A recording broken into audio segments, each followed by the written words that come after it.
Ready?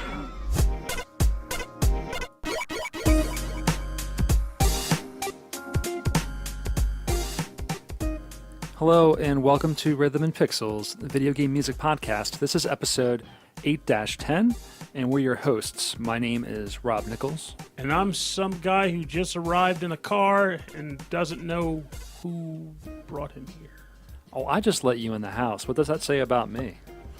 I don't know. You were looking for a co-host, and I happened to show up. That's good. I'm glad you're here to co-host, random guy in the car. That's what I do. You came in, I took the handcuffs off, I got you a drink, and you're ready to roll. That's the fee. Good to be here. I'm ready to roll. Oh, man. I wanted to say, before we start, that this coming Sunday, which is June 25th, at 10:30 in the morning, you can see me and this man over here, some random guy just sitting over there. No, that's Purnell. It is Purnell, but yeah, you know. Rob and Purnell live, Rhythm and Pixels live at Too Many Games at the Greater Philadelphia Expo Center, June 25th, which is in Oaks, Pennsylvania. And we're going to have a good old time just recording this show live in front of you. And we promise that if you wake up to show up and have a good time with us, we will in turn get actual sleep and not be lazy and be just as lively for you. This time is the ideal time for me. Oh crap! Seriously? Oh, I forgot you are a morning person. Yeah, exactly. So I'm the one suffering then. This is like Rob's time to shine. Finally, I get to record early. Oh, I picked a bad time to give up Red Bull. Oh, man. Did you give up Red Bull? Yeah. Funny thing, last weekend I went to go donate blood. I haven't done it in a while, and apparently the need was so great that even apathy says get your butt up and take care of business. So I show up there, and after seriously, I kid you not, I made the clerk laugh nonstop for like 5 minutes. It was hysterical. And then afterwards, they took me back to do all my pregame checks, and apparently my pulse was too high, and I couldn't bring it down. And then it hit me. I did drink a Rockstar 2 hours before showing up. Oh, yeah. You know, caffeine will elevate your blood pressure. No joke. It will, but it's one of those where you don't really think about when you're just drinking the stuff. And furthermore, they give you this series of warnings before coming in for your test to make sure you can donate. Nowhere they say do not consume caffeine. Nowhere. Yeah, they should do that. They really should have got my behind turned away, but that was me already saying, maybe I shouldn't be drinking this stuff so much if I can't even give blood on it. Totally. So. Oh, I was going to say, the show's coming out a little late for this, but E3 just happened, and there's a bunch of cool announcements. Off the top of your head, what are a couple of things that you're excited about? Oddly enough, I don't get all that excited like I used to anymore, but I did dissect partly why that is. Okay, there's got to be some Nintendo stuff, some Sony. Oh, there's some fun stuff. Yeah, for so sure. What are some Mario fun Odyssey things? Looks fun. Okay, Mario Odyssey. I like the idea of dropping my hat on people's heads and then mind controlling them. The frog suit is kind of back in style and in the form of actually possessing an actual frog, but cool. I'll take it. What else was there? Blade Strangers I heard about, which sounds really cool. Though I'm going to be terrible at it, as I am with all fighting games. It's a fighter it's one of those, cross-platform, cross-series fighters that has characters from Cave Story and Code of Princess. Oh, cool! That's crazy. And man. What was that? That fishing game, Uase Karasu or something like that. Basically, it came out in the States as Yumi's Odd Odyssey, but basically the fishing platformer game. But there's a number of different odd characters in that game. I was I like the idea that he's the girl from Code of Princess against the character from Cave Story. That's awesome. And then there was damn it. I can't remember. It's killing me. I had a whole list. Oh, Beyond Good and Evil 2 got announced, finally. I was going to say, you're probably real excited about that, yeah? Yeah, except it mentioned nothing about the cliffhanger. There's no signs of the cliffhanger from the first game being resolved in this thing. And they only showed a video, so it could be taken, who knows how long for the actual game to show up. Evil Within 2 got announced, which I'm probably the one person on the planet who's happy to get it because I like the first game. All right, what do you think I'm excited about? Not much. All right, so I'm excited for Undertale on PS4. I thought you played it on Steam already. I have never played it. Oh, in that case, yeah, you'd definitely be down for that. I could get it on Steam, but I'm just kind of lazy and would like it on the system that's currently easy to access. That is true. So I'm excited that's coming out on PS4. And I am excited for Shadow of the Colossus remaster. Now that I don't understand. All right.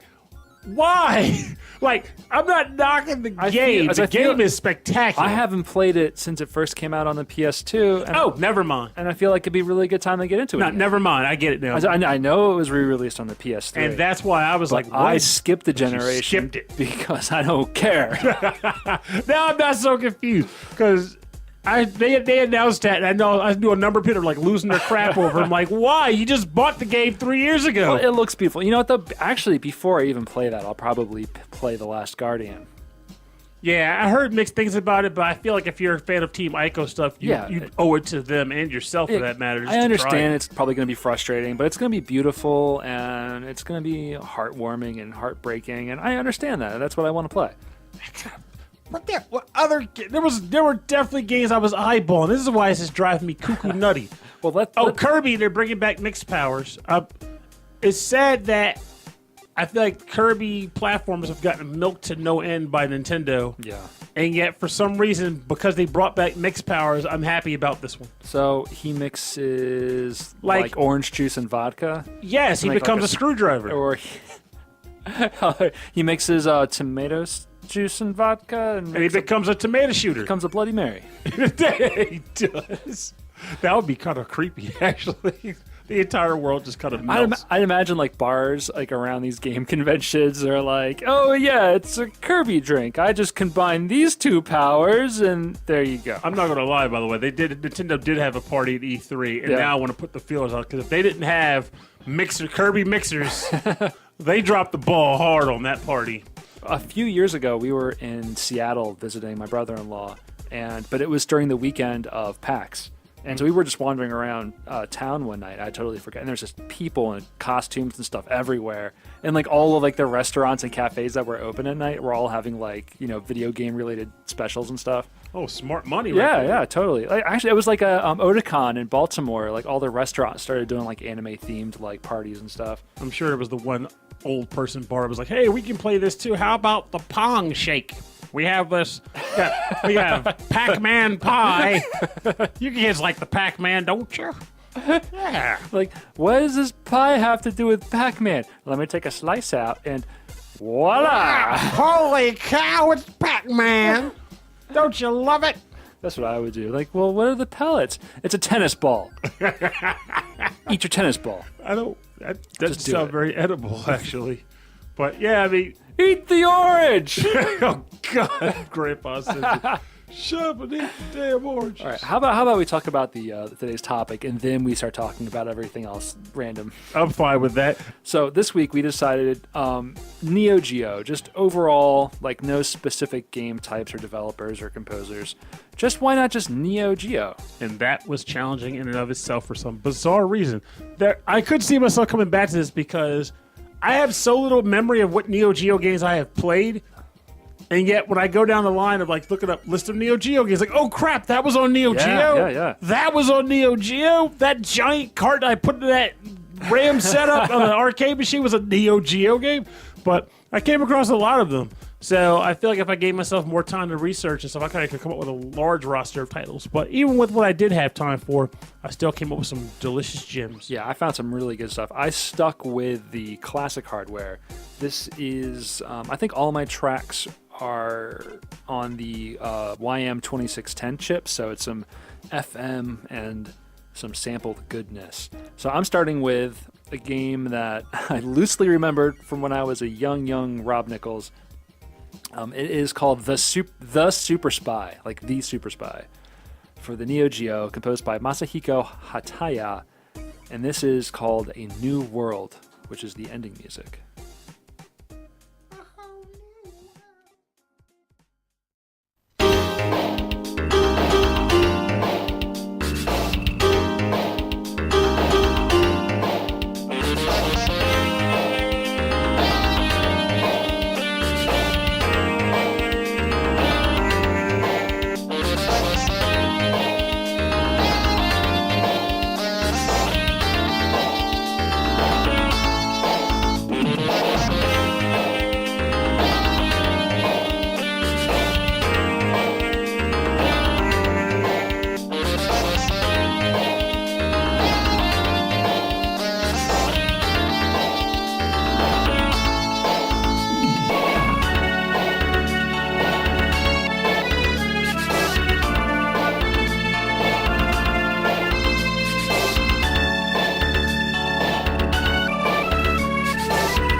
You're listening to New World, which is the ending theme for the game The Super Spy for the Neo Geo, composed by Masahiko Hataya.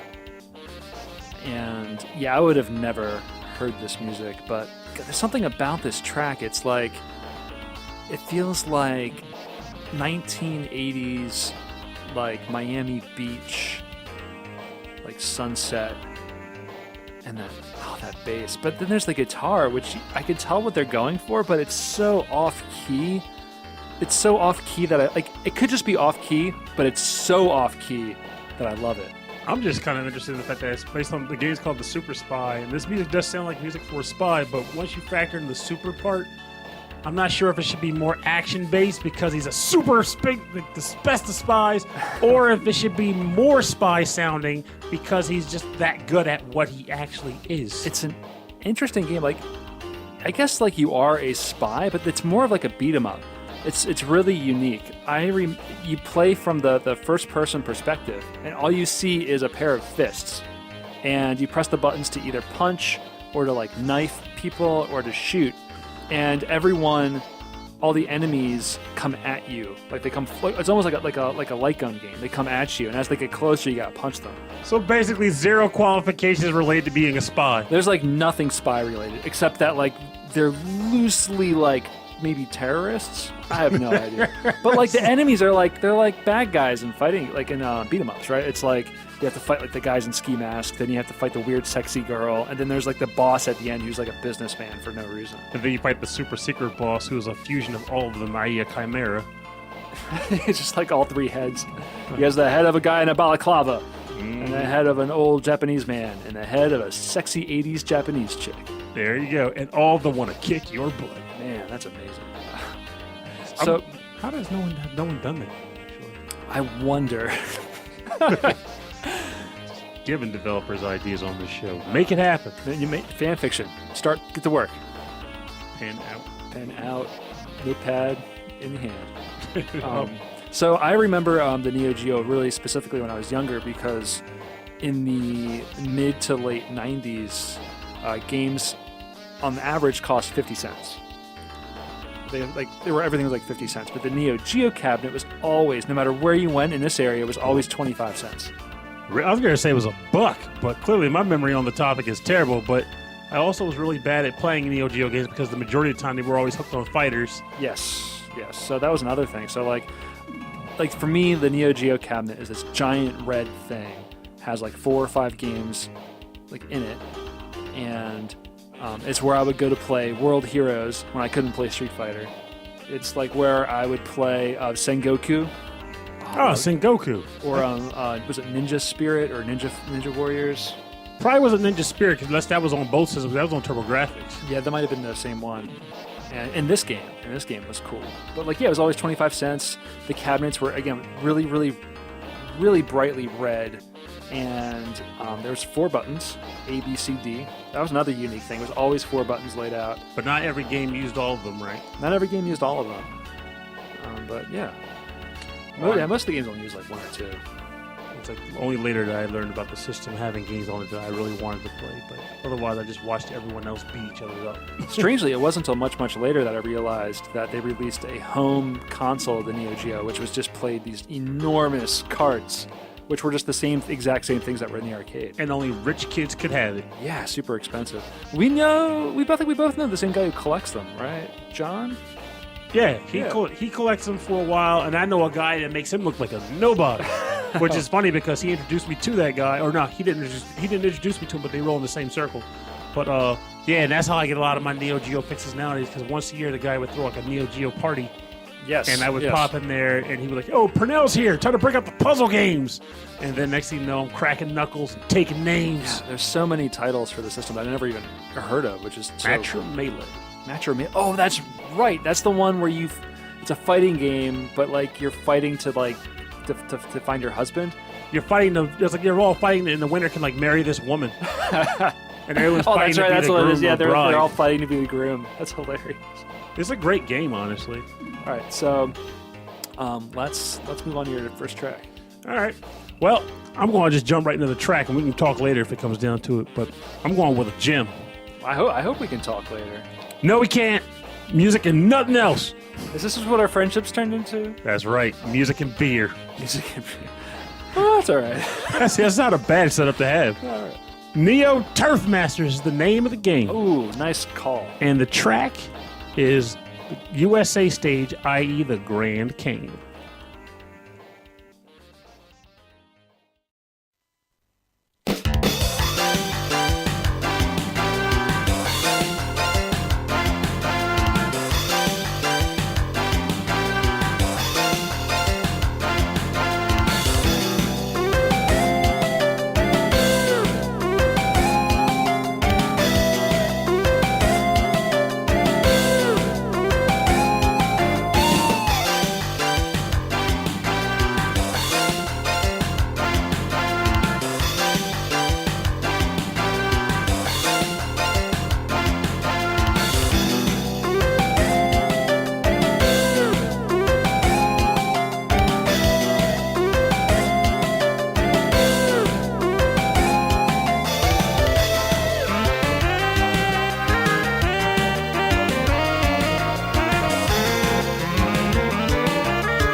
You're listening to Neo Turf Masters Grand Canyon USA course, composed by Takushi Hiyamuta, Jinjin, Steve, and Yoshimi, though I have an odd feeling that either those last three don't actually exist, and they're just surnames for the same guy, or they're just, I don't even know. But those are the names I got. Anyway. This is amazing. This is so good. Like, how did I miss out on this soundtrack? This is... Oh, I love this. When the horn section kicked in, I was just smiling like ear to ear. Is it because maybe because it was a golf game? I mean, well, it's so good. This is so good. This got so many different parts to it. There's the horn again. Like, I kid you I not. love it. I mean, back in my day of playing these games, I ignored this game. I didn't know. I only came across it because a couple months ago I was given a review copy of this to review for a recent port that it got to Xbox One, and honestly, I became so addicted to this specific track that I just kept doing this course. Though, one of the things that I remember mentioning in my review that I want to bring up now is just how ridiculous the character names are in this game. Oh, yeah. You got some? Yeah, they have names, and I didn't realize it on the game cabinet, on the game itself, but they go by things like Technician and Veteran and Shotmaker. Now, Shotmaker and Technician makes sense. It's based around what their stats are built like, and Power Golfer, what their stats are like. But then there's one character that's called Young Hero. Okay. Because apparently a golf game has a young hero in it, and the guy's still like he's like 40 years old. Well, I guess there's like, oh, really? Yeah, but he's Young Hero. I was like, I guess there's like a veteran who's like the older guy. Then there's the young hero Who's like 5 years younger. who's still like a 40-year-old lawyer, like golfing. Pretty much is like, I gotta get out of the office. So this is, I love this. So this is just straight up golf, but this music is like a racing game. Well, like you mentioned earlier, you did, like you said, we were talking offline. Yeah. And you said that you weren't big on golf games, but you liked their OSTs. Yeah, like I used to play a lot of like just like golf for the Nintendo. I was really into that, and I was really into like PGA Tour, and even like the PGA games for the computer. I used to play a lot of those, and then to a lesser degree Golden Tee, like at like bars and stuff. Okay. Because like that's just like We used to have one of those at the arcade I used to work at, like in the early 2000s. For me, before Mario Golf became a thing, in which case Motoi Sakuraba lent his talents to the golf scene, the only golf game I ever played, and it was due to the music in it, was Power Golf for the TurboGrafx 16. Oh, okay. I was addicted to it, and I didn't understand why, because this was also back during my period in life where, surprise, surprise, listeners, I was dropped into the racial segregation of sports and TV shows bucket, and I was not supposed to like golf. Screw that. Golf is fun. You love golf and you love heavy metal. I love heavy metal, but at the time I wasn't really supposed to like golf, and I didn't like golf, but then Power Golf showed up and changed everything. I wonder if there's a way to combine the two. Power Golf and heavy metal? Yeah, golf metal. I'm sure some game developer has already done that, where you probably like have to kill the other golfer before they tee off or something. Ride a dragon to the green. Oh, have you ever played or heard of Ninja Golf? No, but I should have, because it sounds very familiar. This was, I think, originally for the Atari 7800. Did you actually have like ninja tactics that you could use on the golf course? So it's golf, right? You have like a power meter and a direction, and you aim for a tee, and so you hit the ball. Okay. And you have to, and then it turns into a platformer, and you have to fight your way to the ball. This is on Atari? Yeah, this is old school. I'm gonna have to look this. So this sounds way too elaborate for the Atari. So weird. Yeah, Ninja Golf. But then there's there's some other games. Battle Golfer Yui. I think that's for the Super Famicom. I do remember that. That was like a sort of RPG story-based golf game. Yeah, but Ninja Golf is the only one where you actually fight that I can think of. And that would be metal. That would be super metal. Like maybe not metal, but like hair metal. Yeah, maybe not so much metal, but plastic. This song is so good. I think our next episode should be golf games. We could do that. You want to do that? Done. All right, it's done. Write it down. Get your other pad of paper out. Write this down. Golf game. It's being locked into place now. We can't change it. All right. So I'm going to move into another track. This is called Overtop. Wait, is it a circus theme? Well, I'll get into that. It's called Overtop for the Neo Geo, and this is VGM 6, Operation Desert Sandstorm. This is composed by Hideko Yamamoto, Keiichiro Sagawa, and Takao Oshima.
This is background music 6, Operation Desert Sandstorm for the game Overtop for the Neo Geo, composed by Hideko Yamamoto, Keiichiro Sagawa, and Takao Oshima. So I did figure it out. This is basically a reenactment of the Operation Desert Storm, but you use actual Desert Storm trading cards to determine what characters you use in the game. It's history, Purnell.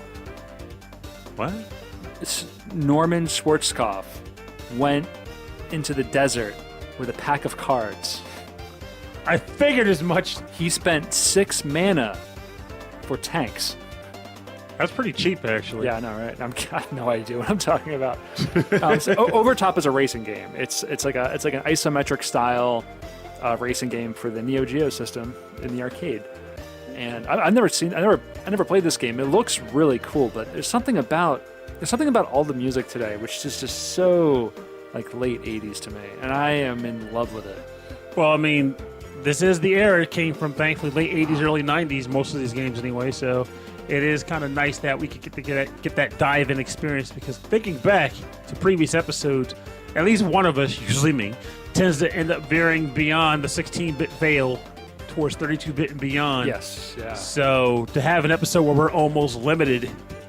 Yeah, I like that. Like, there's no choice. You're going to get that feel. We're going to get overwhelmed with nostalgic tracks or nostalgic sounding tracks. It's like I don't have any nostalgia for this game, but this music is just hitting me really like in the right spots.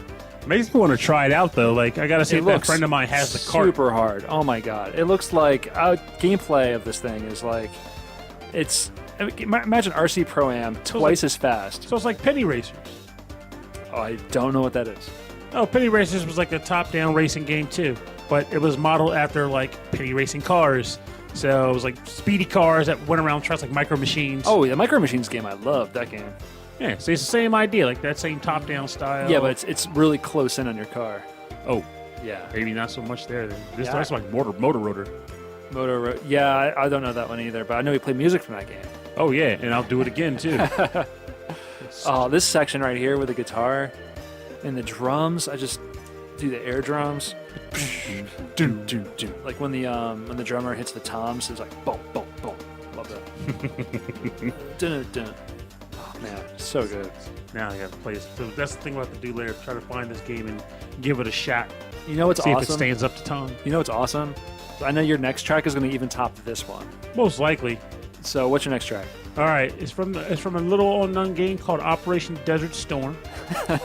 And I titled it Not That Game. Not that good. It's actually from a game that everybody and their grandma who plays who plays Neo Geo would know about. What's that? It's called Windjammers. Yes, Windjammers is very popular. I've never actually played this one. I have not played it as much as most have, I'm sure, but I have played it. And I want to play more of it, but this is one of those games where, to me, I think you need a second player to really get the feel for it. It's about Frisbee, right? Pretty much. It's like Frisbee soccer or something. That's cool. But, like, the track, I was having difficulty choosing which of the two I wanted, but I'm going to go with Breakpoint Champs. So let's have a jam session to that bad boy.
Oh, man. Yeah, that's a good one.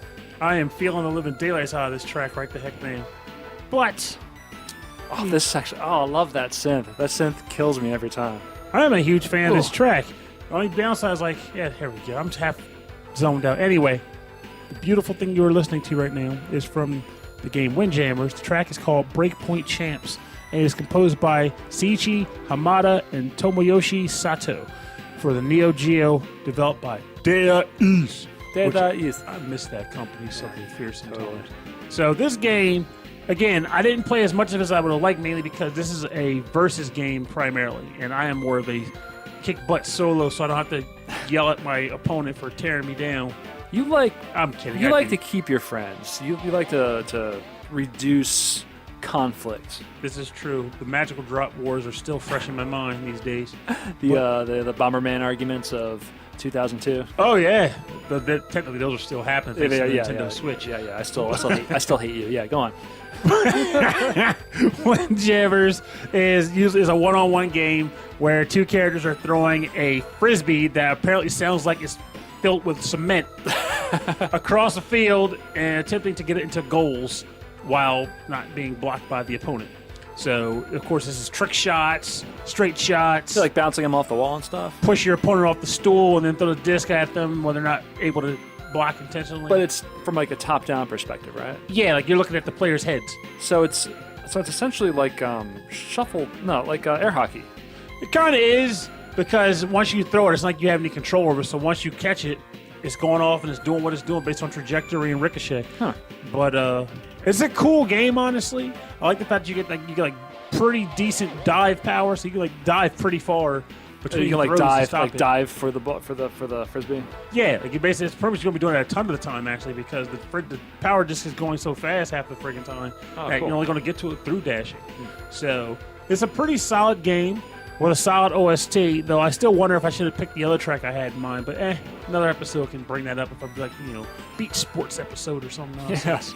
Yeah, beach sports. We can do a lot of volleyball. There's a lot of volleyball games too. They are. Yeah, there's a ton of them. But all the tracks will be from Beach Spikers. No, actually, no. There's some. What's that one for the Nintendo? It's like Super Spike V-Ball? Super Spike V-Ball's got some insanely good music. And it had the four. What was it called? The four score. Oh, the 4-player game thing. Yeah. Actually, I remember playing that one in the arcade. You ever play that one? I didn't know that had an arcade release. They had a cabinet for that at Showbiz Pizza. Now it was an exclusive cabinet, not related to the Pick Choice 10. No. It was a Super Spike V-Ball cabinet at the Showbiz Pizza with the weird, terrifying dancing robots. Yeah, I thought they were pretty awesome. Well, I did too. Until you got close. Are you trash talking? And they start talking to you. Are you trash talking, Belly Bob Bear? He and I go back. He's my boy. Those things are creepy, man. Well, I mean, I can't really contest. They made Five Nights at Freddy's, which means that a lot of the world agreed with you. So, oh my god, I was at Target. Getting like, I don't know, I was like getting like shampoo or something, and there's like a section for like bedding and like sheets and stuff, and there's a whole section for kids. They had a Showbiz piece of bedding section. They had Five Nights at Freddy's pillows for kids. Well, if you that game is so popular with children. They're supposed to be afraid of the characters, not wanting to sleep with them. I guess they want to sleep with the weird duck Freddy thing. Fazbear. I think it's like something Fazbear or Fuzzbear. I don't know. All I know is the game drives me nuts. I fell down like the wiki hole of reading about like the story and what it's all related to, and I think that's more fascinating than the actual game. Yeah, the game doesn't really intrigue me. I don't like jump scares. I had a 10-year-old try to convince me it's the scariest game ever by handing me his iPad with the game being played in a fully lit room. And I was like, when you're old enough, let me get your mom have to give you him Silent Hill 2 or something, and then we can talk about what scary games are. Yeah, things change. Like when I was younger, jump scares. I thought about this a lot earlier today. I don't know why. I was at work and I was thinking about how jump scares when I was a kid used to like freak me out. They still can in the right game. But like now as I'm older, like jump scares don't actually scare me. Like I want to, like if I go to see a scary movie, like actually I enjoy like scary movies. But like a jump scare is like being tickled. Like I'm gonna jump. Like my body's like, whoa, and it's not, and I'm not like scared. I'm just like startled. Like, well, that's the idea behind a jump scare. It's meant to startle you, but that's the efficiency of a jump scare comes from how unsettling the atmosphere made you before the jump scare occurred. There's got to be something else involved with it, and then that can be like a catalyst for something else. But if it's just like, oh, here's a jump scare, I'm like, I hate that stuff, man. It's like it's lazy horror. It's lazy. It's laziness. But that's why games like Silent Hill get it right, because everything makes you jump because you're always on edge. That's the idea. So, what would you say is your next jam? My next jam. I thought it was your turn. No. I am going to go with some SNK versus Capcom. How about that? Still surprised to realize that was on Neo Geo. I completely missed it. This is another one I didn't get a chance to play. I think it was a little bit later in its lifespan. This is SNK versus Capcom SVC Chaos for the Neo Geo, and this track is called "It's So Cool." Man, this I track think is it's a so character certain theme. of itself. It's by Masahiko Hataya, Yasumasa Yamada, and Yasuo Yamate. So, hey, it's cool. Check it out.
This is the track "It's So Cool" from the game SNK vs. Capcom SVC Chaos for the Neo Geo, composed by Masahiko Hataya, Yasumasa Yamada.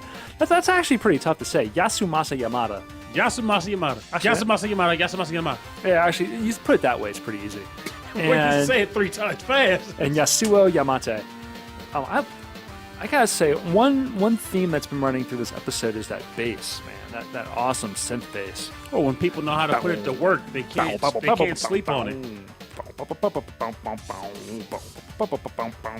Well, admittedly, like I said, yeah, you can't. I'm actually more content when I see more artists put the bass to use, because it is more one of the instruments that people like to act like doesn't exist when it comes to game music and in some respects bands in general. Yeah, bass does get a bad rap, but bass is important to music. It really is. And to voices. Oh, baby. You ever? It reminds me of the show, old show on Adult Swim called Home Movies, which had John Benjamin. What did that to do with bass? They had a sequence on there about that. There's an episode where the kids form a band, but none of them know how to play, and they get Jason to play bass, and he's like, he's got to be the bassist, and he's like, why do I gotta be the bassist? The bassist gets no respect. I'm like, because bass is really important to music. So they actually give it proper acknowledgement. Yeah, that's all they say. Just bass is important to music, and I'm already playing the drums. Oh, well, there you go. That resolves that. But no, this is fun. This is a fun track. I gotta say, I'm still hung up on that golf track, man.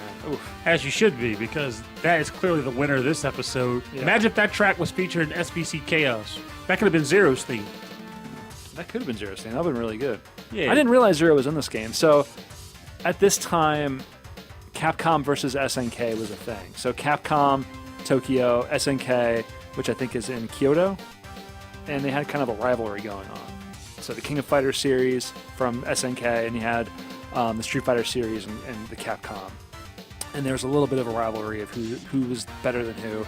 So famously, in the Alpha series, Capcom created the character Dan, Okay. who was nothing but taunts. Yeah, He was kind of a paper joke planes. character to make fun of the SNK characters because he. Wait, well, rewind. Is that really why he existed? Yes. I didn't know that. Yeah. So it was a friendly kind of rivalry. So once they once they announced that they were going to have a crossover Capcom SNK game, I was like blown away. So did they throw Dan in this game and suddenly make him good? I don't remember if I don't know if he's in this one, but that would be really funny if he was. I don't remember him being in Capcom versus SNK, which was one of my favorites. So there was a sequel to that one, which is really popular, and actually I think was in the last Street Fighter Major. But so Capcom SNK had SNK characters, but it played in the Capcom style, and the characters looked like Capcom style. But SNK versus Capcom was in the SNK style. I think I remember that 'cause I remember it had the character select icons were the gold, yellow triangles in that game. Yes. And that was an SNK styling. Well, they were like the character portraits were like almost painted, Yeah. and they were a little bit taller, and it was 4-button, A little bit baller. a little bit. I wish I had a girl that looked good. I would call her. Yeah, my sure and I. Of course you do.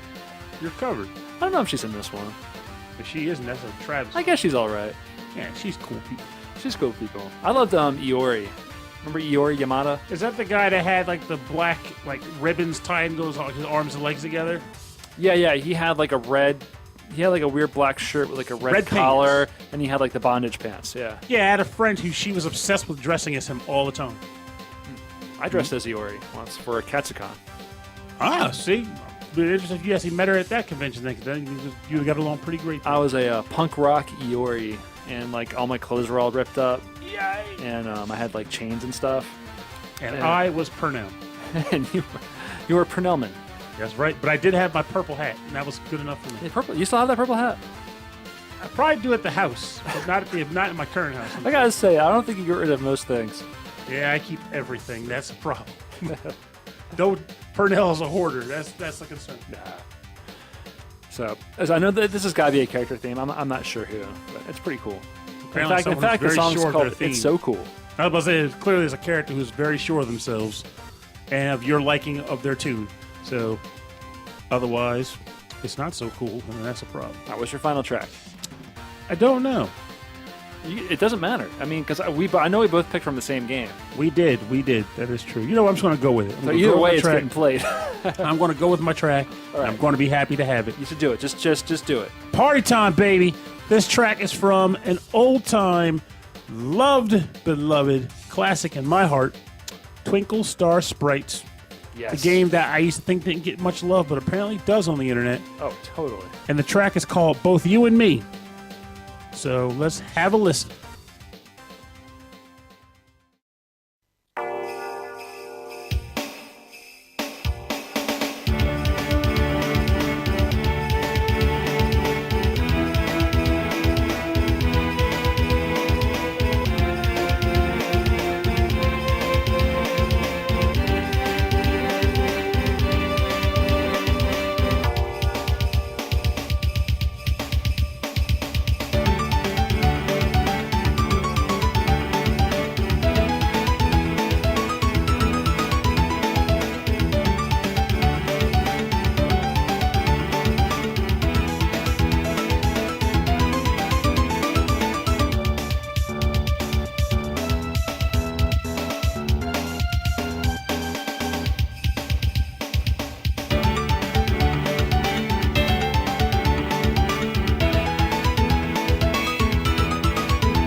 Welcome back. Hopefully you're enjoying this wonderful track from the game Twinkle Star Sprites. Both you and me are listening to this track. God, I just trying to come up with some dumb excuse to fit that in there as a sentence, but nah. The track is called Both You and Me, and it's composed by Kiichiro Segawa, Takao Oshima, Yuka Watanabe, and Takeshi Muramatsu. This game has held a very special place in my heart for a ridiculously long time. And funny enough, as per usual, the first time I played it wasn't even on a Neo Geo machine. It was played on the Dreamcast. Yeah, you introduced this to me on the Dreamcast. So, in a way, you hold a special place in my heart. Oh, shucks. Both you and me. No, I was wrong. It's the Dreamcast. The Dreamcast holds a special place in my heart. Well, as it should, and if it didn't, I'd curse you for it. But I love this game to the point where I ended up actually purchasing the PS2 Japanese sequel, too. And I still play it to this very day. I didn't know there was a sequel. La Petite Princess. Oh. It's a great game. Both of them are. And admittedly, though, it's such a frustrating game because none of the character stats make any freaking sense. Like, the best character in the game has the worst stats, by far. So, it's the girl that rides the pig. I don't even know what their names are. My favorite looking character are the two kids that ride the pencil. But I love that. my favorite, the best character in the game is the pig girl. I love even the name Twinkle Star Sprites. It's just so cute. But this is like a hybrid versus puzzle game and bullet hell shooter. Yep. Which is insane. There's nothing like this game ever. Yeah, they call the game is cute, but nothing about it is cute. It's all maliciousness and rage. Yeah, it's super hard. But man, it's so different. This is one of the most unique games in terms of like hybrids, like hybrids of like different like types of games I've ever seen. Oh yeah, two-sided screen, each side being manipulated by a player, and it's a shooter. And depending on how you combo the monster shots or the monsters that you kill, whether it be explosion streams or with bombs or whatever you want to do, determines how many projectiles get sent to the opposing side, and the formation in which the projectiles go. And if your combo is so ridiculous, you can summon a boss. Yeah, and then you play the boss on the other player's screen. Oh, no, you don't play the boss. Don't you? You just summon the boss, and then they got to fight it while you're still causing trouble on them, because you can still send projectiles while they're fighting your boss. Okay, for some reason I thought you played as the boss. That would be hard as the dickens. That'd be tough. Yeah. But like, it's such a good game, and I wanted to come back somehow, but I don't even know if ADK exists any friggin' more. Yeah, I don't know. Probably won't. I know it got a release, just this version of it though, got released on the Xbox One and probably PS4 not too long ago in a combo pack.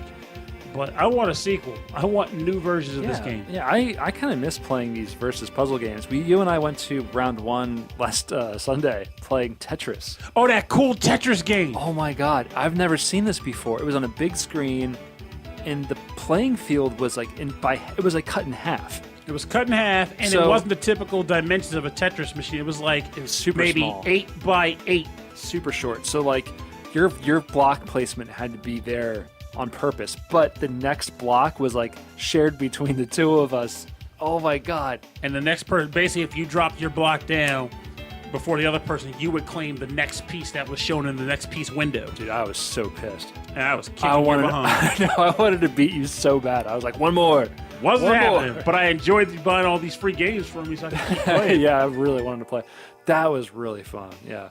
See, stuff like that I want to see make a comeback, but I feel like for as awesome as the current gen consoles, well, I want to say current because this goes back to even the PlayStation, as awesome as all those game consoles and developments were, I feel like by games becoming so developed for the home market, that was a large part of why the arcade scene disappeared like it did, and why that competitive nature has kind of gone with it. Though we do have like tournament events and stuff, but it's not the same as just going to the arcade at any old time. Yeah, it's not like down. Not the destination it once was. I mean, it's never going to be. Yeah, unfortunately. Yeah, but that's all right. I had a good time playing Tetris with you.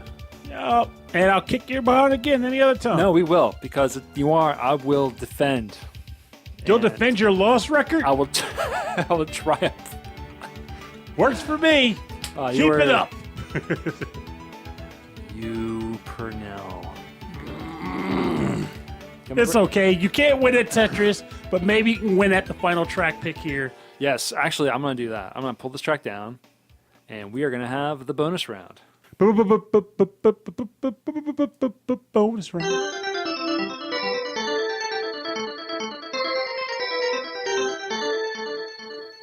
The bonus round is the part of the show where we play covers and remixes based on today's theme. And today's theme is just straight up Neo Geo titles. No subgenre, no specific game, just Neo Geo. You would think this would have made it easy, but it really didn't for me. Well, I found I'm like the last episode. I'm going pretty heavy, pretty hard. This is an artist I think we've had on the show before. His name is Dimitri G, and this is his electro remix of the Metal Slug theme, Oh, slick. and it's heavy. So brace yourself. It's not electric? Boogie, woogie, woogie.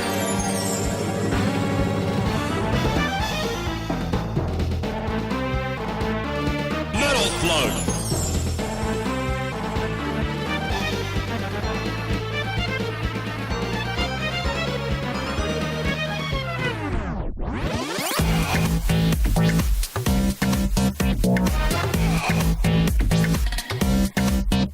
Laser gun. Plug, plug, plug.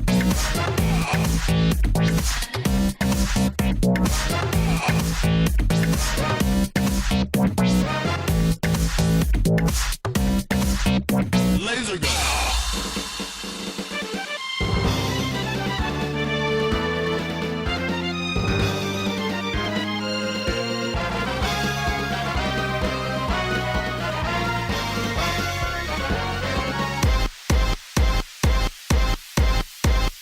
Heavy machine gun.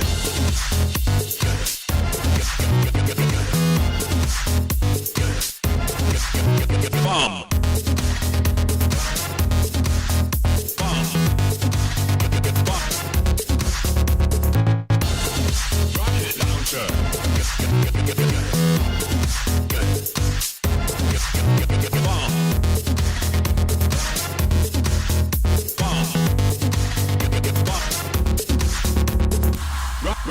Bomb. Bomb. Rocket launcher.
Laser gun.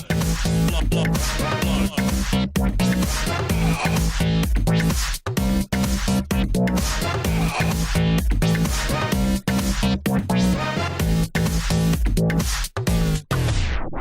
Metal slug.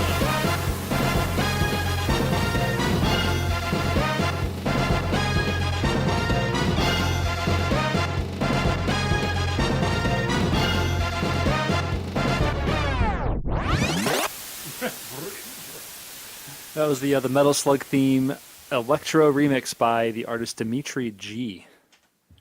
Rocket launcher. He kept saying like heavy machine gun. Say it again. Say it again. That's to me, when it comes to Metal Slug, that's the most iconic thing about it. Is Heavy that machine guy saying gun. heavy machine gun. Oh man! But the best part of this track was rocket launcher. I just love the voice, the weapon call outs. Oh, it's so good. Wait, Purnell, top that. Top that. Bump, jump, top that. Supersonic Paranoia track I'm going to pull a pocket into for the Fatal Fury 2. It's Terry's theme for the game. It's really awesome by VG Masters, dude. I hope you like it very much because I'm going to pick the track and it's going to get. Let's go! Play! Fatal Fury 2, Terry's theme by VG Masters. Gonna say, didn't catch any of that. I try.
Well, if you didn't catch it from my horrible attempt at a Teen Witch reference, you just listened to Terry's theme from the game Fatal Frame 2, covered by Fatal also group. Fury. Did I say Fatal Frame It's a 2? Fatal Frame, yeah. You're going to cut that, right? No, you were still thinking about scary things. That is true. Yeah. Crap, he's not going to cut this, folks. No, it's going to stay in. Anyway, Fatal Fury 2, Terry's theme, composed by VG Masters. This was a great track that I came to really appreciate as I was scouring the internet for a solid cover / remix. And the thing that made me feel weird about it was the fact that I didn't get into fighting games till pretty late on. Like, we're talking Street Fighter Alpha 3. Yeah. I was just have to say that. I did play Rival Schools 1. But aside from that, it was Street Fighter Alpha 3. Yeah, Fatal Fury is it's pretty old. Oh, yeah, it's one of the OGs in the arcade community, I believe. Yes, yeah, it's pre-KOF.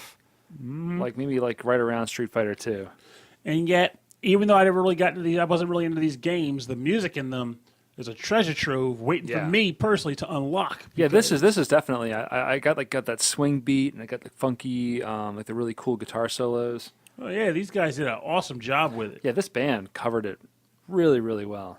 So, now that I know that they actually exist, I'm going to be working a little bit harder to not only get more involved in finding more fighting game tunes from fighting games I didn't get a chance to play during my heyday, but also learn and listen to more of VG Masters stuff. Yeah, they've got this some is swank. Yeah, they are on iTunes. So for more information on the artists on the bonus round part of the show, go to rhythmandpixels.com and we'll have links to their Bandcamp, SoundClouds, iTunes, everywhere you can get their music and support the artists.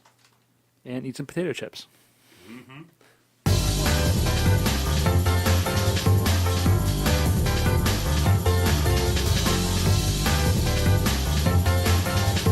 This machine will have eyes, ears, and a voice.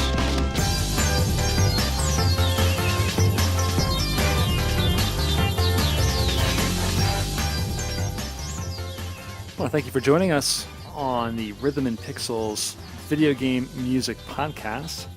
This has been episode 8-10, the last episode of World 8.